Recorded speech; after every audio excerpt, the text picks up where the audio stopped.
Back when Disney first bought Lucasfilm, they had grand plans for the property. Part of these plans were spin-off films telling stories throughout the Star Wars universe and giving us the background of iconic characters. We got 2 of these spin-off films, both of which had disastrous productions and insane budgets. This caused Disney to dump the idea, and they decided to relegate these stories to their streaming service instead. So today, I want to take a look at the complicated history behind Solo, a Star Wars story, to try and understand what went wrong and how it shook up all of these initial spin-off plans.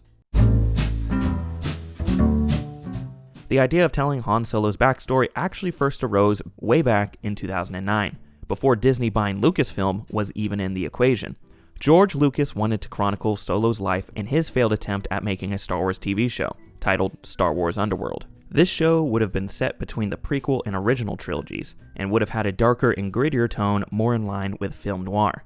Around 50 episode scripts were written that covered tons of ideas and characters, such as Boba Fett, Palpatine, brand new characters, and of course, our main man Solo.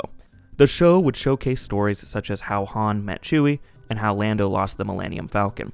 Unfortunately, this show never got off the ground, and these ideas were put on hold. However, it would spark back up a couple years later, right around the time Disney bought Lucasfilm. Here's a quote from the Los Angeles Times by longtime Star Wars screenwriter Lawrence Kasdan.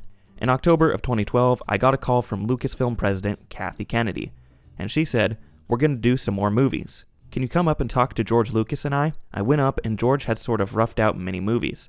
Not just the new trilogy, but other movies, the spin-offs and things. I wasn't sure I wanted to do anything, but I said, I could do the Han Solo movie, because he's my favorite character. Then they hired me to consult on episode 7, and within weeks, suddenly Disney owned the thing, and everyone was shocked. Additionally, as part of the sale, all the completed scripts from Underworld were included. So, many of the ideas would be repurposed both into the Solo movie and other Star Wars projects. Solo was supposed to be the first Star Wars spin-off right after The Force Awakens, but since Lawrence Kasdan was hired to consult on that film, he left his son, Jonathan Kasdan, in charge of writing Solo until he returned. This in turn resulted in Disney developing Rogue One first, so Solo had to wait his turn. In July of 2015, the project was officially announced, with the iconic duo of Christopher Miller and Phil Lord in the director chairs, and a release date of May 25th, 2018 was set. Lord and Miller jumped ship from the Flash movie to work on this, which may have been for the best. The Flash movie was definitely a cursed project. Now, given the fact that Lord and Miller had primarily worked in the comedy and animation sphere, they may have seemed like an odd choice for the job. But we have to consider that at first, Disney's goal for Star Wars was to bring in tons of different creative voices so each project felt unique. Here's a quote from Kathleen Kennedy that in retrospect is pretty funny. "It's not just any filmmaker who can tell the story of such a beloved icon like Han Solo, and I'm really excited to say that we found the perfect team to handle the task. Larry and John know all there is to know about the character, and Chris and Phil will bring their wit, style, energy, and heart to tell Han's story." As for casting, it seemed like every white guy in Hollywood was itching for the part. Alright, hold on, because you're about to hear a lot of names.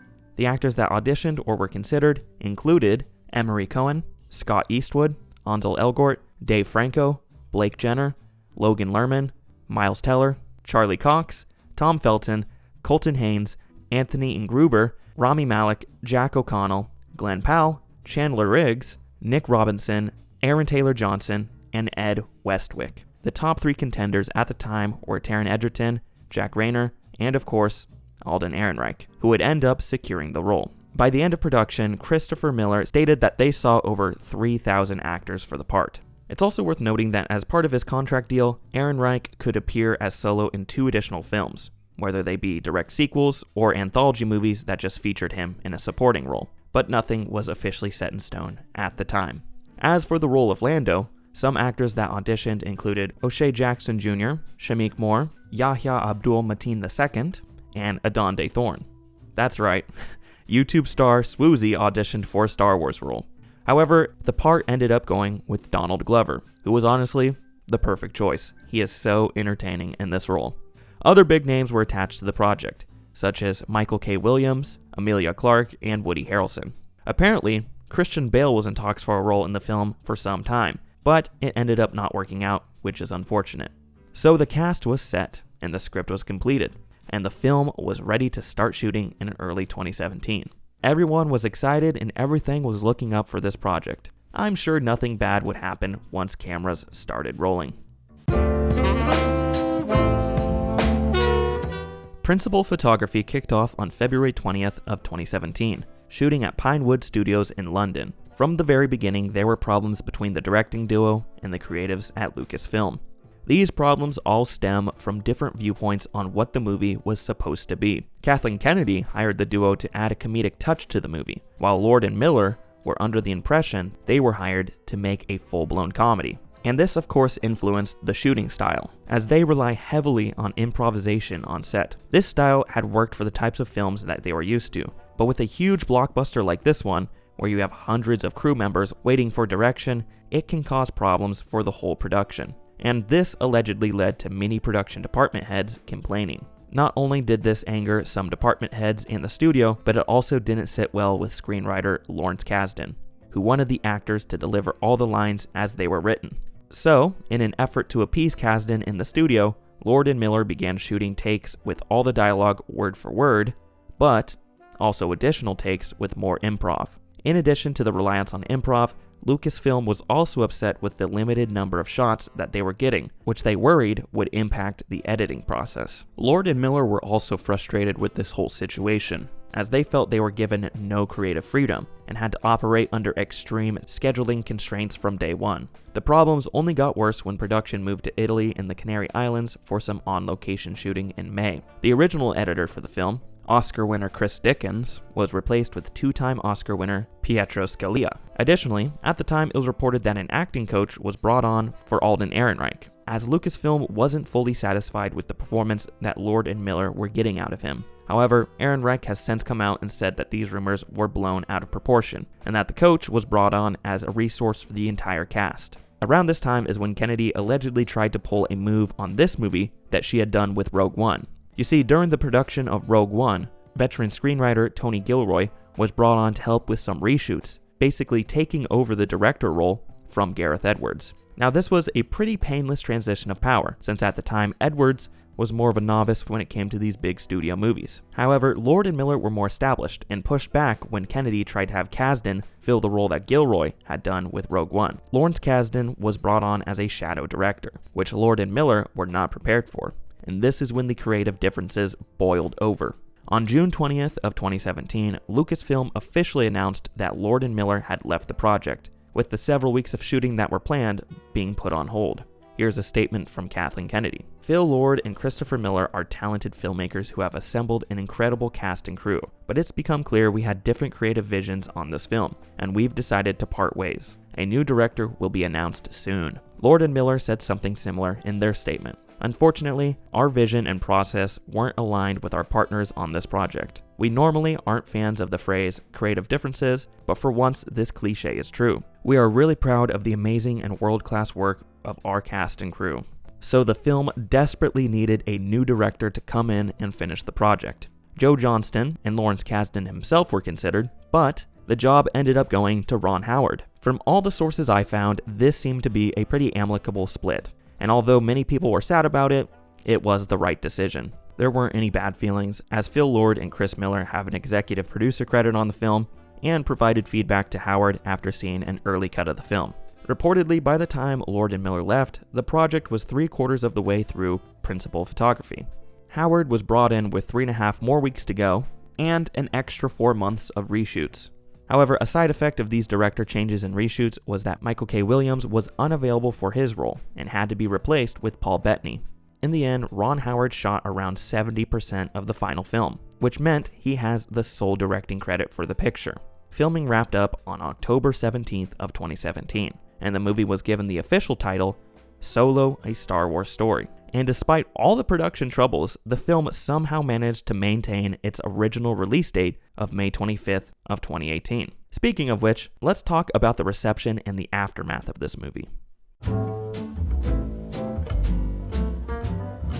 By the end of production, the budget for Solo had ballooned to an exorbitant amount. The various sources I found placed the budget around $275 to $325 million. And that is the budget not including marketing, distribution, or the theater's cuts. So leading up to its release, it was speculated that Solo needed to gross $500 million in order to break even. Over its Memorial Day opening weekend, it grossed a total of $103 million, debuting at number 1 in the box office. In the US, it would go on to make $213 million, and overseas it would make $179 million, for a total worldwide gross of $392 million, which was over $100 million shy of what it needed in order to break even. When everything was said and done, Deadline estimated that the movie lost Disney $76 million. There are many different factors which contributed to this disappointing box office. Obviously, the behind-the-scenes drama gave the film a bit of bad press, and the overall concept of the movie wasn't all that thrilling to fans anyways. It also had some competition at the box office, with Deadpool 2 and Avengers Infinity War coming out around the same time. You could also blame Star Wars fatigue, as Solo was the 4th film of the series released in 29 months, and came just 5 months after The Last Jedi, which was getting lots of negative reactions from fans. And finally, the film also wasn't helped by a lukewarm reception in reviews. Speaking of the reviews, they were pretty mixed across the board, from fans to critics to general audiences. Both the audience and critic scores on Rotten Tomatoes are in the 60s. IMDb and Metacritic are also in the 60 zone, and it has a 2.9 out of 5 on Letterboxd. I remember when it first came out, it was pretty hated by a lot of the Star Wars community, but since a little time has passed and more Star Wars content has been released, I think it has more of a mediocre response. It's probably one of the more forgotten projects in the modern Star Wars pantheon. Not only did it lose Disney money, but it also had ripple effects on every other Star Wars project that was in development, as all the spin-off and anthology Star Wars films were put on hold. Some of these made it out of development and turned into Disney Plus series instead, such as The Book of Boba Fett and Obi-Wan Kenobi. However, many others were either cancelled or are in development hell, such as Benioff and Weiss's and Taika Waititi's Star Wars projects. However, these films were also put on hold for other reasons. And of course, any direct sequels to Solo were no longer in consideration. However, in 2020, a Lando spin-off series on Disney Plus was announced, with a story written by Justin Simien and Donald Glover set to reprise his role. There wasn't much news following that announcement, but in 2022 it was confirmed by Kennedy that the series was still in development. However, work on the series was halted in 2023 due to the writer's strike, and it was announced that the series was pivoting to a movie instead, and it would be written by Donald Glover and his brother Stephen Glover instead of Justin Simien. But as of this video, that update in 2023 is the last that's been heard of this project. But for a while, it seemed like Solo pretty much killed the idea of spin-off Star Wars movies, or at least killed the idea for a while. After all, there are many Star Wars movies in various stages of development, and we're getting that Mandalorian and Grogu movie in 2026, so we'll see how these fare at the box office. In retrospect, I find the production behind this film really annoying. Although I can see the argument from both sides, I think Lord and Miller were screwed over in this whole situation, and I wish we could have seen the film that they had in mind. In my opinion, they have made some fantastic films, and have proven time and time again that they can deliver on big projects like this. Even if it ended up being bad, at least it would have been something different, and Disney could at least say they tried something new. The reality is, Kennedy, Kasdan, Lucasfilm, and Disney have a set way of making these movies and certain expectations when it comes to the production. They thought bringing in directors with distinct creative voices would make the project unique, but they failed to realize that these directors might have a certain way of making art that differed from what the studio was used to. And what's insane is that Disney made this mistake 2 times in a row, with Rogue One and with Solo. I think Lord and Miller leaving was for the best, but Lucasfilm should have been honest from the beginning about the type of film they wanted before it went into production. Disney acts like they want all of their blockbusters to look and feel different, but then they get worried a movie won't make money because it doesn't fit into their pre-built idea of a blockbuster. And this has resulted in a lot of these Marvel and Star Wars projects looking and feeling the same. Of course, we get outliers and we get some really great works of art, but at the end of the day, it comes down to the almighty dollar and the bottom line, which is unfortunate, but it's also the reality of the business. Solo is a movie that had the potential to be great, but is only just okay. After hiring an iconic directing duo to bring a unique vision to the Star Wars universe, Disney got cold feet after seeing a film that didn't fit into their style, so they pivoted the project in a new, safer direction halfway through production. As a result, the budget ballooned to an insane amount, which made it difficult for the film to break even at the box office. And after underperforming, all the other Star Wars spin-off movies were either sent to Disney+, postponed, or outright canceled. So that's the long and complicated history behind Solo, a Star Wars story. But what are your thoughts on the film? Did you like it? Did you hate it? What other Star Wars spin-off movies would you want to see?